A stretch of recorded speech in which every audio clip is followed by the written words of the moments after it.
เมื่อช่วงงานเมื่อช่วงผู้ชงด้วยวัฒนมโนเขาตั้งเซนในคณะมันในกวันที่เก้าเดือนที่3 ปี 2023มันในก็ข่าวที่เป้าผู้ชงด้วยวัฒนมโนเขากัดด้วยยูฟ่าแชมเปี้ยนลีกรอบ16จุ่มป่วยเจนที่2ในคณะมือคำว่าในก็มีลงคิกแข่งกันแทง2กูในข่าว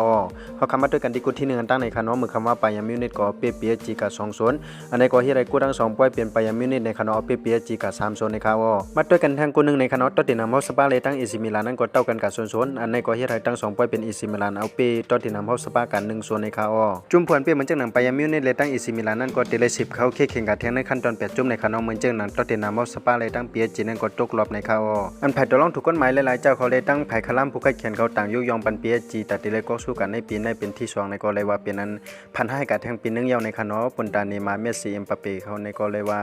เป็นอันตกรอบกับยาวในคณะมาด้วยกันที่ผู้สร้างกงพงในคณะผู้สร้างกวนเลยนำเลยซื้อปืนก็เป็นมุมิสาระของดิปผู้สร้างกับยาวเปลี่ยนลูกในคณะประจันที่2เดือนที่ลงแข่งกันในวันพุธนั้นก็ติมีปอดตรงยากันตั้งอินเตอร์มิลานอันนี้ก็เป็นอินเตอร์มิลานในคณะเอาเปียไว้อยู่1-0แทงกูนึงนั่นก็เป็นแมนเชสเตอร์ซิตี้ติงยากันตั้งอาร์ปีไลซิกในคณะอันนี้ก็เต้ากันไว้อยู่1-1ในคณะจุ่มเตียนเลยเข้ามาถึงขั้นตอน8จุ่มในก็มีไว้เอา4จุ่มในคณะก็เตมีตั้งเป็นพิกาเชลซีไปยามิวนิเลยตั้งเอซิมิลานในคณะออกค่าตั้งเซนต์มดก็มีจังหนึ่งในคณะฉันจะว่าผู้ชงด้วยวาสนามน้ำเขาเกี่ยวด้วยชงด้วยลองข่าวสารมาภายได้ในก็อย่าไปลืมนึกไลค์นึกแชร์นึกติดตามไว้ในคณะฉันจะว่าได้ก็ขอด้วยตั้งช่อง TikTok Facebook ในก็ฝากติดตามบันตั้งช่อง YouTube ครับพอในคณะกำเนิดช่วยในก็ขย้อนสู้ปันให้ผู้ปันยังข่าวสารมาน้ำภายได้ค่ะอยู่เลยมีเงินทางลีกึกปื้นกันกูโกกูกวนสิกรรมข่าวข่าวสารมาน้ำภายได้ใหม่ทรงค่ะ